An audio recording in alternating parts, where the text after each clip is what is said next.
Thank you, Butcher. I tell you what. We have 6 words in our over-under game here, by the way. Look, hyperbole, folks, Biden, Bo, and anyway.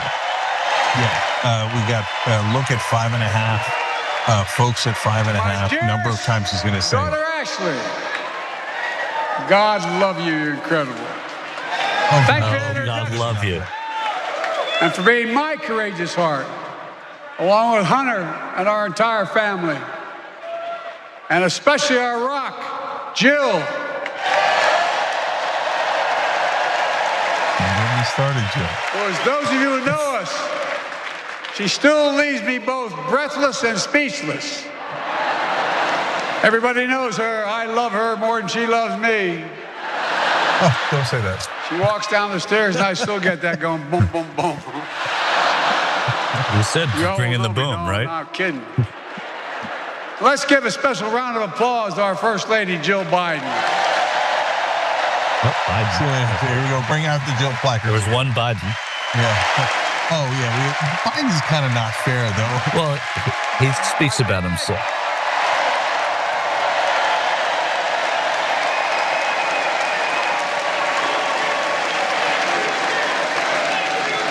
My dad used to have an expression, for real. He'd say, Joey, family is the beginning, the middle, and the end.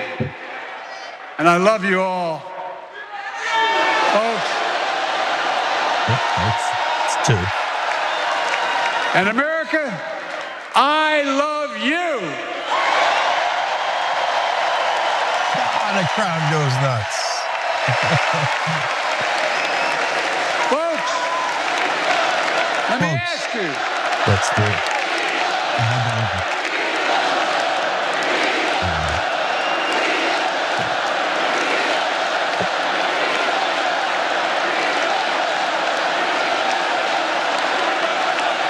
Let me ask you. Are you ready to vote for freedom?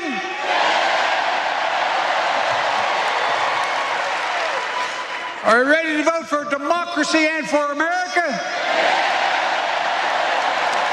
Let me ask you, are you ready to elect Kamala Harris and Tim Walz, President and Vice President of the United States? All right. Because let's be honest, he wasn't ready. My fellow Americans, nearly 4 years ago, in winter, on the steps of the Capitol, on a cold January day, I raised my right hand and I swore an oath to you and to God to preserve, protect, and defend the Constitution and to faithfully execute the office of the President of the United States. In front of me was the city surrounded by the National Guard. Behind me, a Capitol just 2 weeks before had been overrun by a violent mob. But I knew then, from the bottom of my heart, that I knew now, there is no place in America for political violence. None. You cannot say you love your country only when you win.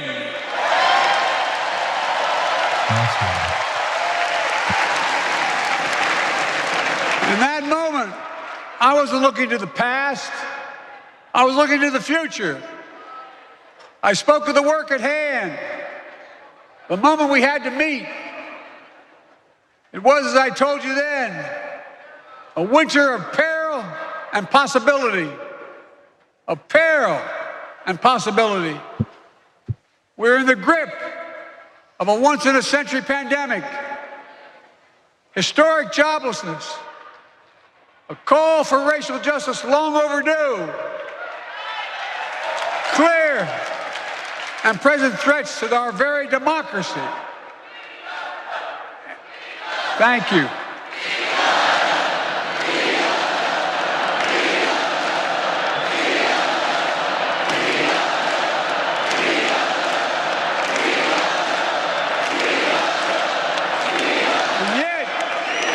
And yet I believe I believe now that progress was and is possible. Justice is achievable. And our best days are not behind us, they're before us. I thought for sure he was going to say in front of us. Now it's summer. The winter is past. And with a grateful heart, I stand before you now on this August night to report that democracy has prevailed.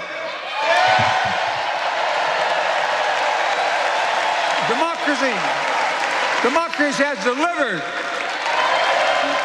And now democracy must be preserved. So this was his campaign theme. He mainly talked about democracy. Kamala Harris has done it less, but 77% of Americans think that democracy is a major voting issue. Point. It just One got a of those little rare moments in history. tiresome when he was Decisions we doing make it now because it was will determine devoid the of, fate he was of our about nation Trump and democracy. and the He wasn't world about his record, for and decades Democrats to were come. frustrated. That's not hyperbole. I mean it literally. Oh, hyperbole. There's one We're in the battle hyperbole. for the very soul of America. Oh, I ran for president in There's another 2020 one, yeah. Well, there's so because many of what I that you saw can in predict. Charlottesville in August of Charlottesville would have been a good one. 2017. I say Charlottesville Extremists almost every day. coming out of the woods, carrying torches, Yeah. their veins bulging from their necks, carrying Nazi swastikas, and chanting the same exact anti-Semitic bile that was heard in Germany in the early 30s. Neo-Nazis, white supremacists, the Ku Klux Klan, so emboldened by a president then in the White House that they saw as an ally. They didn't even bother to wear their hoods. Hate was on the march in America. Old ghosts and new garments, stirring up the oldest divisions, stoking the oldest fears, giving oxygen to the oldest forces that they long sought to tear apart America. In the process, a young woman was killed. When I contacted her mother, I asked about what happened. She told me. When the president was asked what he thought had happened, Donald Trump said, and I quote, "There are very fine people on both sides. My God." That's what he said. That is what he said and what he meant. That's when I realized, had listened to the admonition of my dead son, I could not stay in the sidelines. So I ran.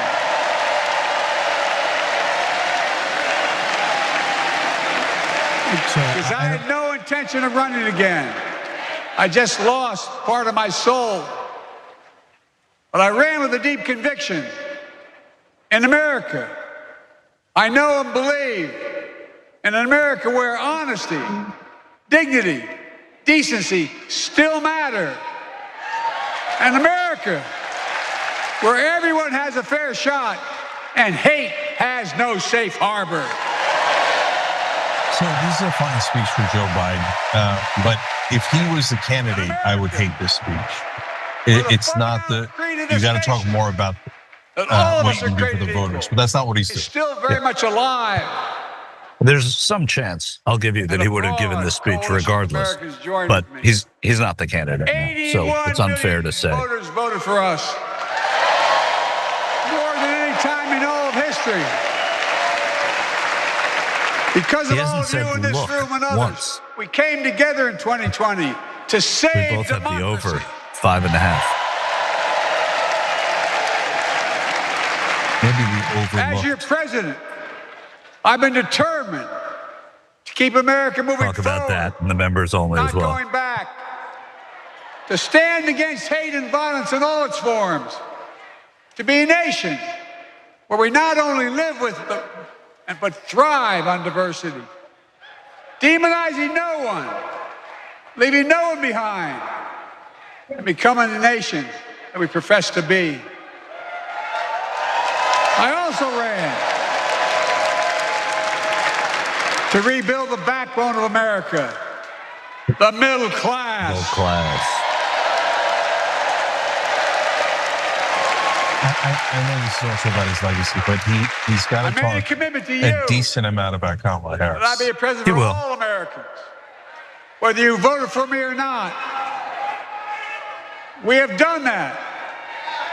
Studies show the major bills we have passed actually delivered more to red states than blue. Because the job of the president is to deliver to all of America.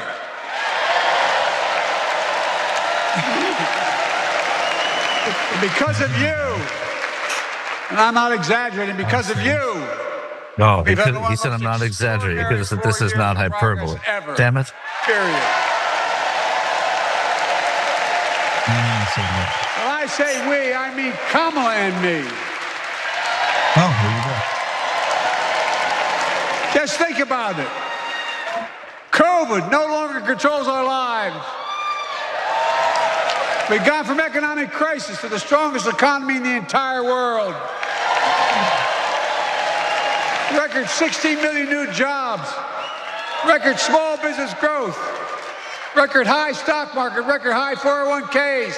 Wages up and inflation down, way down, and continuing to go down.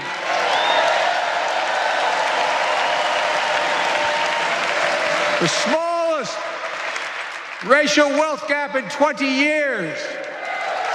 And yes, we both know we have more to do, but we're moving in the right direction. More Americans have peace of mind that comes from having health insurance. More Americans have health insurance today than ever before in American history.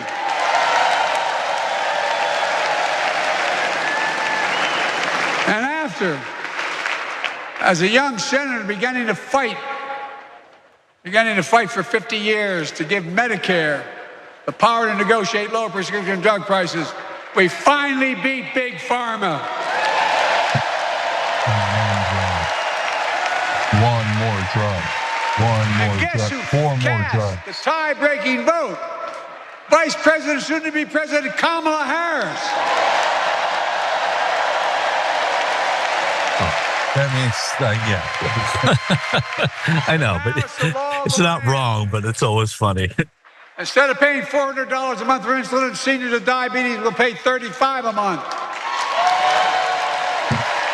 The law we passed already includes, starting in January, every senior's total prescription cost can be capped at $2,000 no matter how expensive the drugs they have.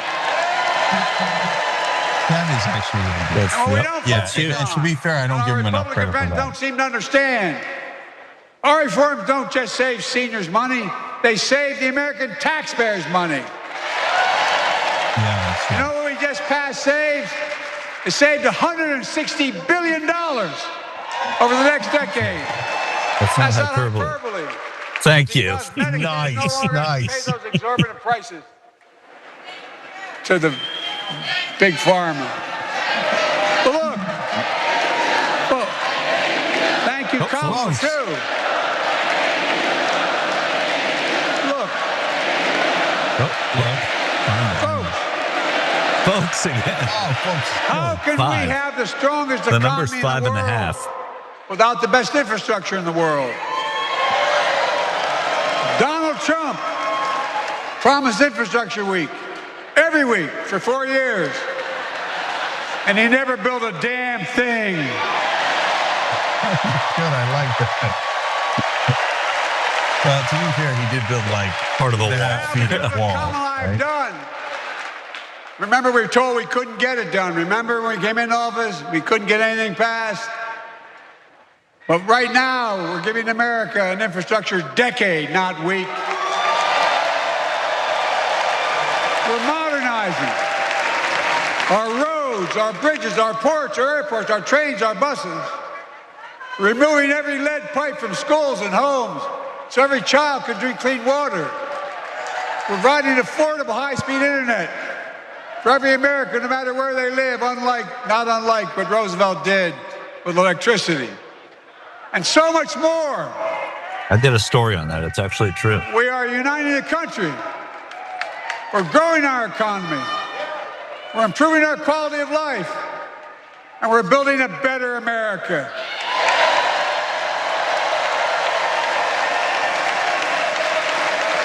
Because that's who we are.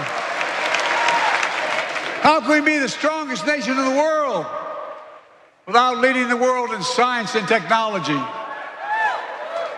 After years of importing 90% of our semiconductor chips from abroad, which America invented those chips. Our Chips and Science Act meant that private companies from around the world are now investing literally tens of billions of dollars to build new chip factories right here in America. That's it. Come on. Nah, didn't get that. And over that period, they'll create tens of thousands of jobs. One more hyperbole puts me over. And many of those jobs in the so-called fabs, the buildings that make the chips, are being constructed now. And guess what? The average salary in those fabs, size of a football field, will be over $100,000 a year, and you don't need a college degree. And that's what our Chips and Salsa Act provided. Because of you and so many electeds out there, American manufacturing is back. Where the hell to say we wouldn't lead the world in manufacturing? 800,000 new manufacturing jobs. That's a great number. It's probably a lot come back from COVID. Made sure they'd go abroad to get the cheapest labor. We used to import products. Are you saying it's hyperbole? And export jobs. Now we export American products and create American jobs. Right here in America. Look, this is a where good jobs look. belong. No. With every new job, with every new factory, pride and hope is being brought back to communities throughout the country that were left behind. You know you're from them, many of you. You know what it's like when that factory closed, where your mother, your father, your grandmother, grandfather worked. And now you're back, providing once again, proving that Wall Street didn't build America, the middle class built America, and unions built the middle class.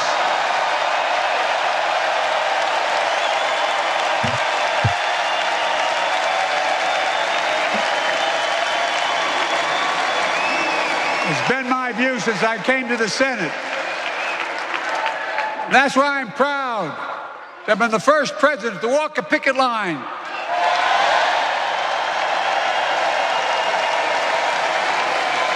And be labeled the most pro-union president in history, and I accept it. It's a fact.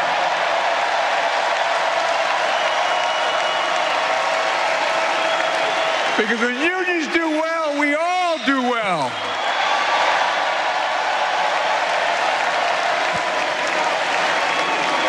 Yeah, this is a fine speech, but it also makes me glad it's not the candidate.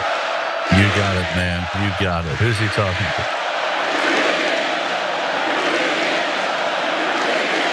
I agree.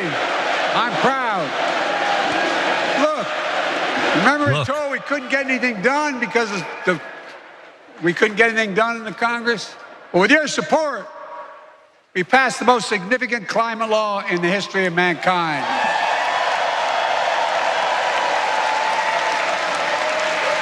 Over $370 billion.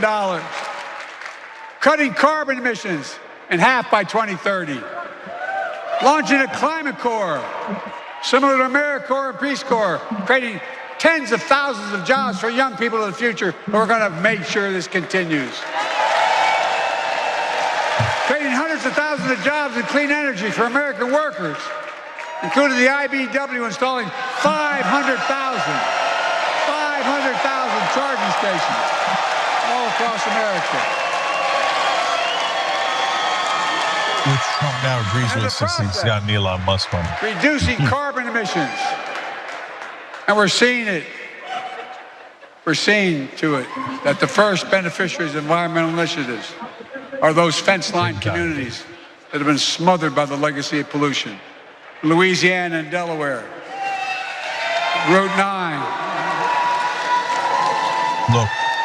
All the factories, all those chemical factories are right next to the poorest neighborhoods. They're the ones we're going to bring back. Does have a get off my lawn kind of vibe to it, though, to be honest. How would we be the greatest nation in the world without the best education system in the world? Donald Trump and the Republican friends, they not only can't think, they can't read very well. Seriously, think about it. But I like parts of the anger. Look at their Project 2025. Well, look at their project. That's not the look we're talking about yet. Well, during the pandemic, Kamala and I helped states and cities get back their schools back open. And we gave public school teachers a raise.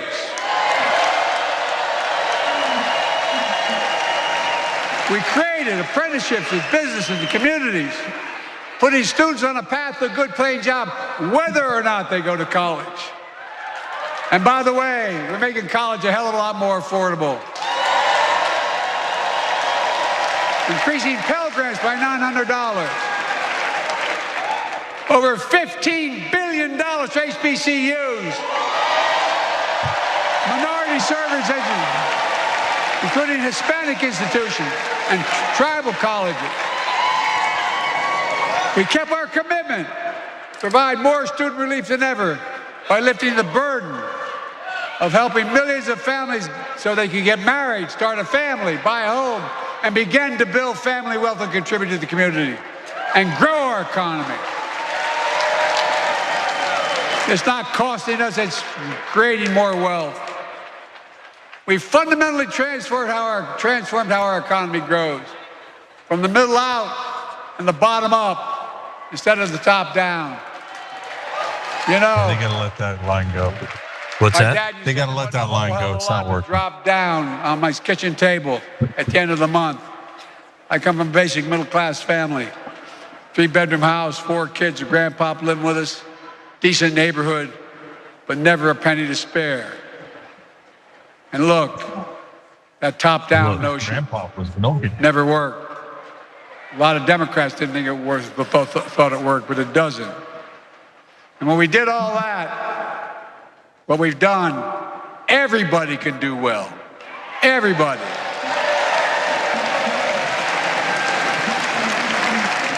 Donald Trump calls America a failing nation. No, I'm serious.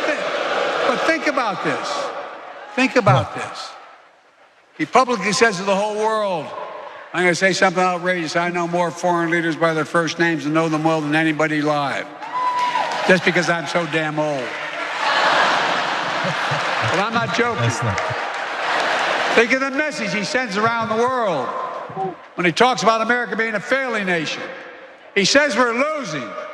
He's the loser. He's dead wrong. That's what you always said, Cenk. Loser Donald, right? Yeah. Many of you are very successful people who travel the world. Name me a country in the world that doesn't think we're the leading nation in the world. Without America, not a joke, think about it. I'm being literal. Who could lead the world other than the United States of America? Well, guess what? Very proud of that. America's winning, and the world's better off for it. America's more prosperous, and Americans are safer today than under Donald Trump. Trump continues to lie about crime in America, like everything else. Guess what? On his watch, the murder rate went up 30%, the biggest increase in history. Meanwhile, we made the largest investment, Kamala and I, in public safety ever. Now, the murder rate is falling faster than any time in history. Violent crime has dropped to the lowest level of more than 50 years. And crime will keep coming down when we put a prosecutor in the Oval Office instead of a convicted felon. I'm not sure he's going to speak. I'm not sure he's going to have a portion of the speech about Kamala Harris at all. And if he does, I think it's going to be under 2 minutes. Well, I mean, it's all about Kamala Harris because he's talking about their administration, and he'll do something that should be under 2 minutes. Passed the first ban on assault weapons. And guess what? It worked. If we care about public safety, we need to prevent gun violence. And it makes me ashamed when I travel the world, which I do. Yeah, Feinstein. Children in America are killed by a gunshot than any other cause in the United States. More die from a bullet than cancer, accidents, or anything else in the United States of America. Crazy. My God. That's why Kamala and I are proud. We beat the NRA when we passed the first major bipartisan gun safety law in 30 years.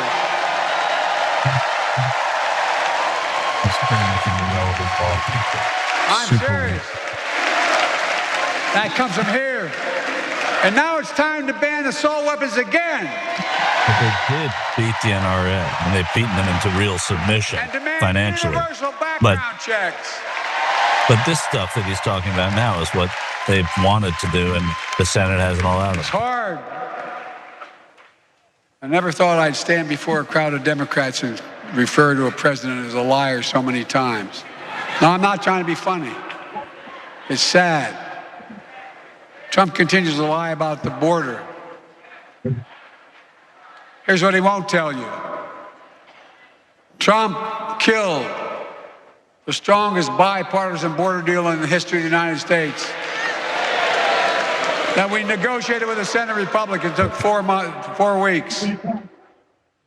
Once it passed, and never acknowledged the most expansive border change in American history.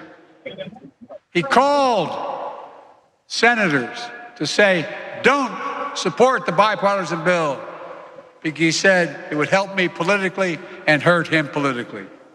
My God. No, I'm serious. Think about it. Not a joke. Ask even the press who doesn't like me. They'll tell you that's true.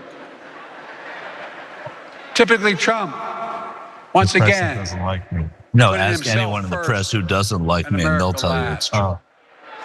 Then I had to take executive action. The result of the executive action I took, border encounters have dropped over 50%. In fact, there are fewer border crossings today than when Donald Trump left office. And unlike Trump, we will not demonize immigrants, saying they're the poison of blood of America, poison the blood of our country. Kamala and I are committed to strengthening legal immigration, including protecting dreamers and more.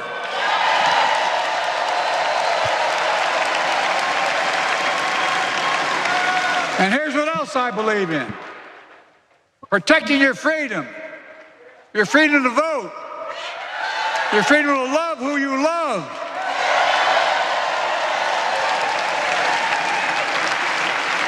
And your freedom to choose.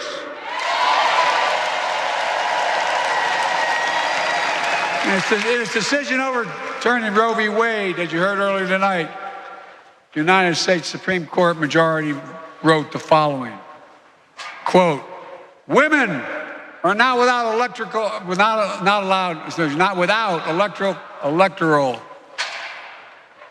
or political power.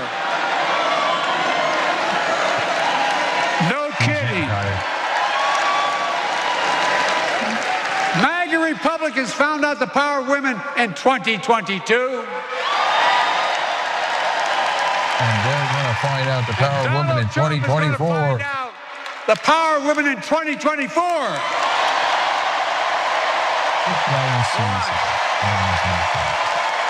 Not years, as Mike was called earlier. And we're Trump and his mega Republican right-wingers. We're still at 3 looks and 5 folks. Democrats continue to write history and make more history. I'm proud to have kept my commitment to appoint the first black woman in the United States Supreme Court. If Nick goes under, it's a crime. It is. Crime against America. The folks do. A symbol for every young woman in America that you can do anything. I'm proud that I've kept my commitment to have an administration that looks like America and that taps in to the full talent of our nation.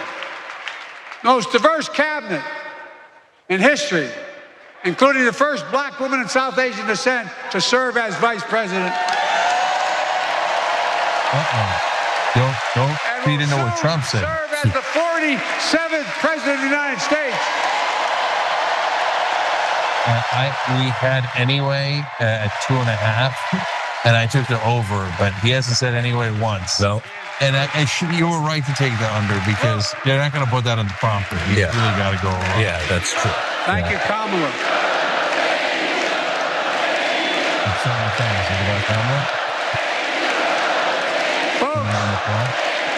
Folks, I've long said, folks is over. We both got it. Obligations as a nation.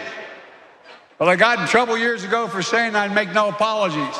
We have only one truly sacred obligation: to prepare and equip those we send to war and care for them and their families when they come home and when they don't. We haven't had a single vote yet. Nope, we had my dead son, but we didn't. One of the most significant laws ever, helping veterans and their families exposed to toxic materials like burn pits and Agent Orange. I was around during the Vietnam War. It's hard. Nobody was able to prove that there's illness as a consequence of Agent Orange. And no one was able to prove initially that because they lived in burn pits like my son lived next to in Iraq for a year, that is the cause of their illness. But because of the PACT Act, a surviving spouse with 2 children is now eligible for a stipend of about $3,000 a month. And those children who lost a parent are eligible for tuition benefits to go to college and to get job training. It's already helping over 1 million veterans and their families just so far. We should have had Polymarket put odds on our game. We should have, yeah, that's true. Well, we can do it. We get it. Yeah. But guess who doesn't get it and doesn't respect our veterans? We know from his own chief of staff, the 4-star General John Kelly, that Trump, when in Europe, would not go to the grave sites in one of the France. The brave service members who gave their lives to this country, he called them suckers and losers. Who in the hell does he think he is? Who does he think he is? There's no words for a person. They're not the words of a person not worthy of being commander-in-chief. Period. Not then, not now, and not ever. I mean that. I mean that from the After bottom of my midnight heart. Eastern time right now, by the way. Just as no commander-in-chief should ever bow down to a dictator, the way Trump bows down to Putin. I never have, and I promise you, Kamala Harris will never do it. Will never bow down. When Trump left office, Europe and NATO was in tatters. Time to wrap it up, Mr. Not President. a joke. America First doctrine changed our whole image in the world. Well, they gave the hours, about 190 hours sum total, with my counterparts or heads of state in Europe to strengthen NATO. We did. We united Europe like it hadn't been united for years, adding Finland and Sweden to NATO. He can't stop talking about NATO. 10 days before he died, Henry Kissinger called and said, We haven't killed enough. Not since Napoleon has Europe not looked over their shoulder at Russia with dread. Until now. Until now. I wouldn't. Well, guess what? Putin thought Well, he'd take I Kyiv wouldn't in 3 either. days. But also, 3 Finland years really later, didn't tip it. Ukraine is still free. Finland didn't tip that. But, I mean, not since. So he's got to wrap this up. When I Yes, came to wrap it up. office, And the conventional wisdom DNC was should not have put as many China speakers on tonight. would inevitably surpass the United States. They haven't noticed. No one's saying that now. Warnock should have been shorter. Grace Meng shouldn't have spoken tonight. And we'll keep I would working. argue. that Bashir shouldn't have. And end the war in Gaza. And maybe Jasmine Crockett for another night. He said end the war in Gaza. So what size of him is that? As you know, I wrote a peace treaty for Gaza. A few days ago, I put forward a proposal that brought us closer to doing that than we've done since October 7th. We're working around the clock, my Secretary of State, to prevent a wider war and reunite hostages with their families and surge humanitarian health and food assistance into Gaza now. To end the civilian suffering of the Palestinian people and finally deliver a ceasefire and end this war. That's good rhetoric. That's, rhetoric I say often to say that it doesn't count. But that was strong. That almost counts. Those protesters out in the street, they have a point. A lot of innocent people are being killed on both sides. Just as we worked around the clock to bring home wrongfully detained Americans and others from Russia in one of the most complicated swaps in history, but they're home. Kamala and I are going to keep working to bring all Americans wrongfully detained around the world home. I mean it. Folks, I've got 5 months left in my presidency. We're already over. I've got a lot to do. I intend to get it done.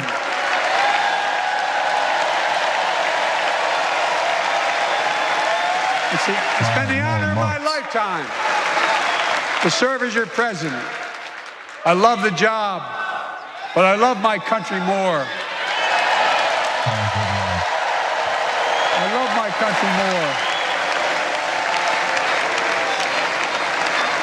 And all this talk about how I'm angry at all those people who said I should step down.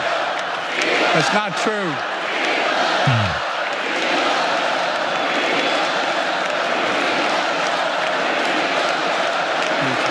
That's an important line. He said all those reports about people. I love my country more. Who said that I'm angry at people who told me not to run. That's not true. In 2024, we need you to vote. What did you say? We need you to keep the Senate. We need you to win back the House of Representatives. And we need you to elect Kamala Harris. We need you to beat Donald Trump.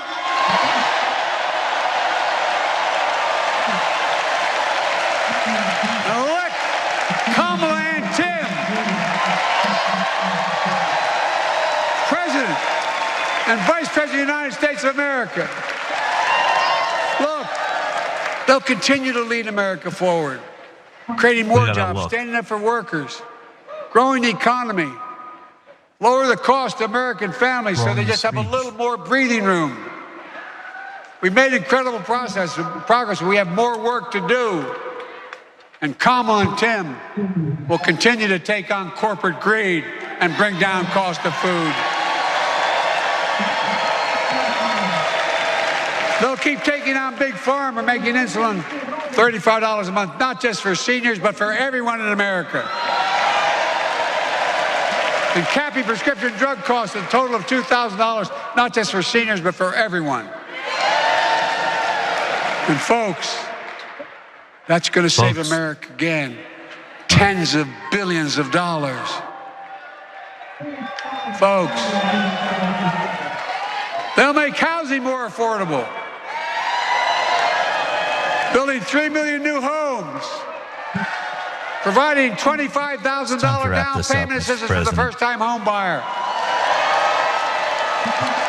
More than the 10 we approved. Donald Trump wants a new tax on imported goods, food, gas, clothing, and more. You know what that will cost the average family, according to the experts? $3,900 a year in a tax. And that's not that's a fact. Kamala and Tim will make the child care tax rate a permanent. You don't want him to say hyperbole. Lifting millions of children out of poverty. and helping millions of families get ahead. But you know what Trump has? He created the largest debt any president had in 4 years with his $2 trillion tax cut for the wealthy. Well, Trump has a new plan. He wants to provide a $5 billion tax cut for corporations and the very wealthy. Read it. Put us further in debt. And folks, you know we have 1,000 billionaires in America. You know what their average tax rate they pay? 8.2%. If we just increase their taxes we proposed, I'll count that as a win. That is a win. You round down the highest on that tax case. rate even. It would raise $500 billion new dollars over 10 years. They'd still be very wealthy. Look. We're one look away from the over. And Tim are going to make them pay their fair share. They'll protect Social Security and Medicare. Trump wants to cut Social Security and Medicare. Kamala and Tim will protect your freedom. They'll protect your your right to vote. They'll protect your civil rights. And you know Trump will do everything to ban abortion nationwide. Oh, he will. You know, Kamala and Tim will do everything they possibly can. That's why you have to elect a Senate and a House to restore Roe v. Wade.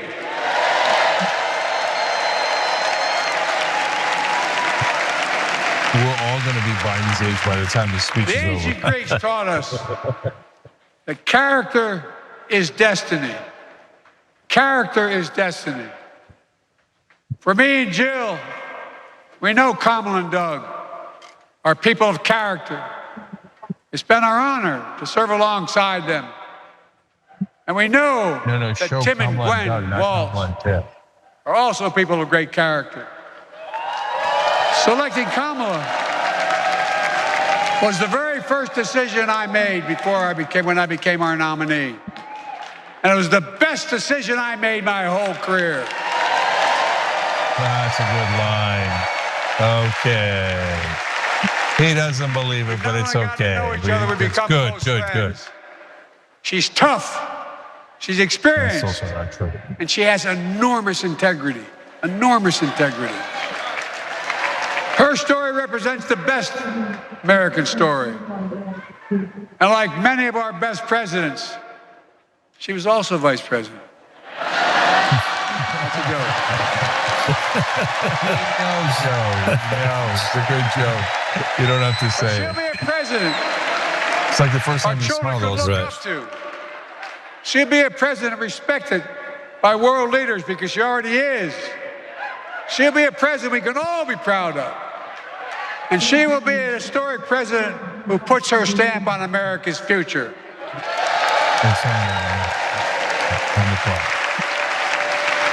He's been talking about it for a little while. Election since January 6th.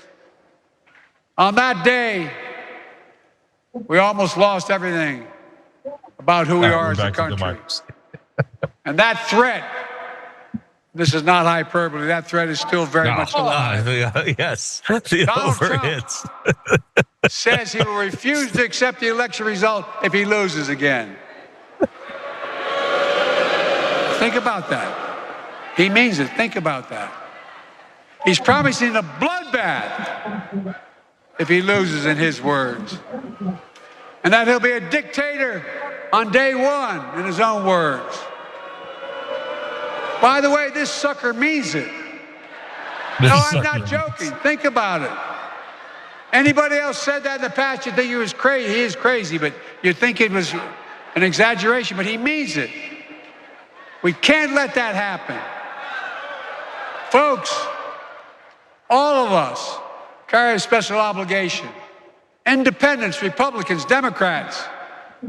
We saved democracy in 2020, and now we must save it again in 2024.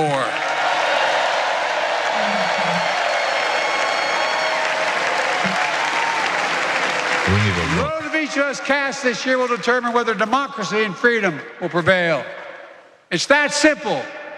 It's that serious. And the power is literally in your hands. History is in your hands. Not hyperbole. It's in your hands. Oh, America's future is in your hands. Let me close with this. Nowhere else in the world could a kid with a stutter and modest beginnings in Scranton, Pennsylvania, and Claymont, Delaware, grow up to sit behind the resolute desk in the Oval Office. Right, because they live in Scranton. Nowhere else in the world could they have. That's because America is and always has been. Well, the president of Estonia for a while grew up in New Jersey. So. Right, the prime minister of Israel grew up in Pennsylvania. That. Never. Kamala and Tim understand that this nation must continue to be a place of possibilities. If Netanyahu was not just for the few of us, but for all of us. But join me in promising your whole heart to this effort. And then move to Claymont, Delaware. My heart will be. For like a day. I promise I'll be the best volunteer Harrison Walsh has Cam ever seen. Okay. Yes, but let's volunteer to have this. Each of us has a part in the American story. For me and my family, there's a song that means a lot to us. It captures the best of who we are as a nation. The song is called American Anthem. There's one verse that stands out, and I can't sing worth a damn, so I'm not going to try. I'll just quote it. The work and prayers of centuries have brought us to this day. What shall our legacy be? What will our children say? Let me know in my heart when my days are through. America, America, I gave my best to you. That's a perfect ending to Joe Biden's career. It's not over. He's got 4.5, 5 months. He says he's got a lot to do. So, well, the ceasefire would be a perfect ending to his career. That would be beautiful and awesome. He wants to do more on Supreme Court reform, and he wants to do more on college debt. But he had to end a lot of mistakes in my career, but I gave my best to you. For 50 years, like many of you, I've given my heart and soul to our nation. And I've been blessed a million times in return with the support of the American people. I've either been too young to be in the Senate because I wasn't 30 yet, and too old to stay as president. But I hope you know how grateful I am to all of you. I can honestly say, and I mean this from the bottom, give you my word as a Biden, I can honestly say I'm more optimistic about the future than I was when I was elected as a 29-year-old United States Senator. I mean it. Folks, what was that? Give you my word as a Biden. We just have to remember who we are. We're the United States of America. And there's nothing. And there's nothing we cannot do when we do it together. God bless you all, and may God protect our troops. All right, there we go. The President of the United States, Joseph Robinette Biden. All right, guys, so we're going to do a summary of Biden's speech here. We're going to tell you about tyt.com/DNC. That's how we pay for this thing. So we appreciate you guys that are chipping in. Makes a big difference to us. We appreciate Lex Fridman, who I'm going to actually do an interview with over the weekend, giving a beautiful contribution through Super Chat and writing in, thanks, Cenk and TYT for everything you do. So Lex, we appreciate you.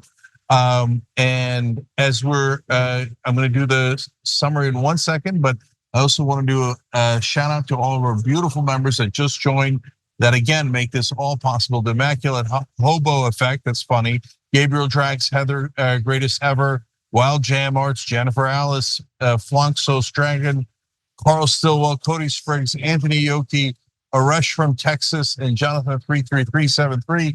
Thank you for your gifts on YouTube as membership. We appreciate you. Thank you to everyone who gave through tyt.com/DNC, which is a giant list. We love you all. Everybody make sure you're playing TrumpBrackets.com, where we pick the worst thing Trump's done. We're gonna do a summary of the whole first day for the members in the bonus episode, but a quick summary of the Biden speech. Look, I want.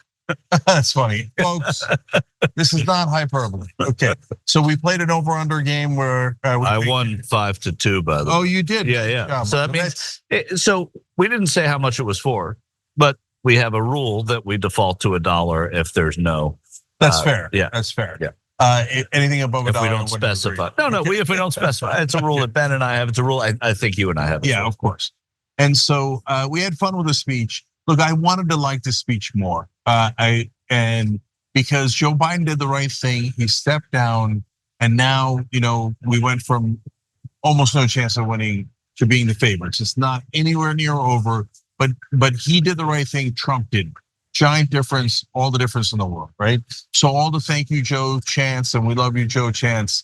Well earned, given that he did the right thing. I know, I was there. He didn't do it willingly. I know it took a long time, but it doesn't matter. What matters is the bottom line. It should have taken a long time. Yeah. So either way, he did the right thing in this, and that's what anyone will remember. Okay, and rightfully so. And in a sense, he was kind of lying in the winter here. And so obviously, the sun is setting on his career overall.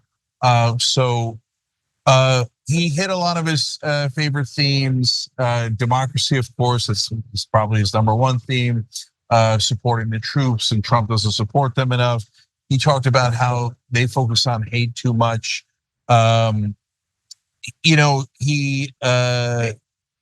He mentioned some things that that were obviously accomplishments. He didn't have a portion of the speech that was really about Kamala Harris, which I was expecting. Yeah, he did at the end. He did, but he mentioned her throughout. Kamala and I did this. Kamala and I did this. Now, did they really? Kind of, but not really. But it's okay. I mean, he would say like she had the tie-breaking vote on this. Yeah, I know that technically the vice president has a tie-breaking vote.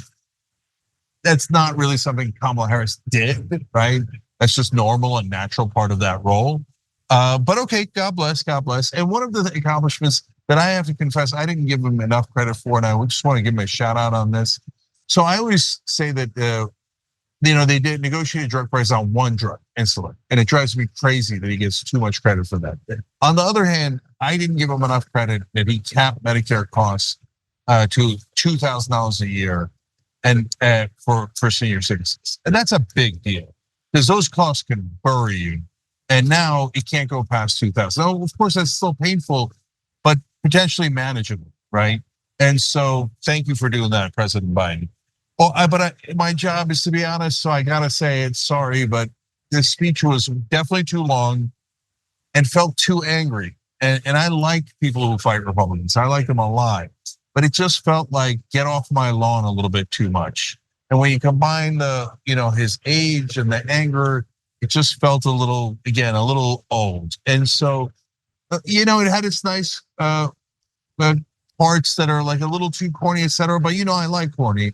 So when he said, this was a great line, he said, I love the job, but I love my country. And so that encapsulates what I'm talking about, that he did the right thing and Trump did. Yeah, and he said, a great line to do that. He said that before too, and it's a great line. Yeah. Yeah. And so overall, Michael, I say, it's fine speech, but it also did make me think, I'm really glad he's not the candidate. So I mean, I wasn't thinking in that way. I was thinking, here's a guy who is leaving a 52-year career, standing before his party for the last time. The nostalgia of that, the emotion of that, being introduced by his daughter, and from a fractured family, to say the least, in terms of the tragedy. He's come full circle now. And so I thought it was a night about Joe Biden. I thought that he incorporated the vice president really well. I thought that this speech wouldn't have bothered me if it was an hour earlier. I think the Democrats messed up by having this night be so long. I thought the speech was about as long as it was going to be. Maybe it went 6 or 7 minutes longer than I thought. But I thought it was a fine speech. His job is to say, elect Kamala Harris because here's everything we did. And his job would have been to say, elect me if he hadn't stepped down. So I think that this is exactly what this speech was going to be. And this is as good a speech as Joe Biden can give. And I think if you set the bar any higher for him, you're going to be disappointed. And that's why he shouldn't have been the candidate. But right, as much as I like Joe Biden, you know that I've wanted him to stand down for a year and a half. So and by the way, you got to give Michael a lot of credit for that because historically, you've always rooted for Joe Biden as long as I've ever known you. Yeah, and so for even you to say, hey, no, let's be objective here, and he should step down and we should have a better candidate. I give you a lot of credit for that. Last couple of things to give Biden credit for. He had the Biden aphorisms that we enjoy, like when he said about Trump, "This sucker means it." Right. Then at one point he said, "And this guy's crazy." I mean, he is crazy, but what I'm trying to say is that we can't let this happen. It's an embarrassment. Yeah, but most importantly, he said about the protesters about Gaza today that they have a point. And I was surprised he said that, and I appreciated that he said that. And I know I'm the first guy to say that, hey, rhetoric doesn't matter that much. Results matter. But if any rhetoric matters, it's the president of the United States saying on the most important stage, end this war. And he said, and protesters have a point. I mean, you have to give rhetoric some credit because when there's lack of rhetoric, we are critical of it. So when the rhetoric is there, and today, Antony Blinken supposedly got a concession from Benjamin Netanyahu to accept the ceasefire. We've heard that before. Reason to be skeptical that Netanyahu will follow through with it. It is up to Hamas to a degree now as well. We'll see. But the point is, the president tonight, I think, said something that we did not expect him to say about this. Yeah, and I think that clip can go viral of him saying, end this war. And it could be an important moment. I hope to God that it is. And if, by the way, it is an important moment and it does help to end the conflict in Gaza, then all the credit in the world, because then that would be two spectacular things he did on his way out, letting go of power and getting the ceasefire. And that would be a perfect way to cap his career. And getting that hostage. I mean, the president has gotten quite a bit done and seems to want to do more, I keep saying. Yeah, that's not hyperbole. That doesn't count. No, okay. Doesn't matter. He already won. Hey, thanks for watching that video. We really appreciate it, guys. And we appreciate it if you become members because that allows us to be independent, honest, progressive, all the things that you don't get from corporate media. And all of that is because of you guys. Hit the join button below and become one of us. Become a Young Turk.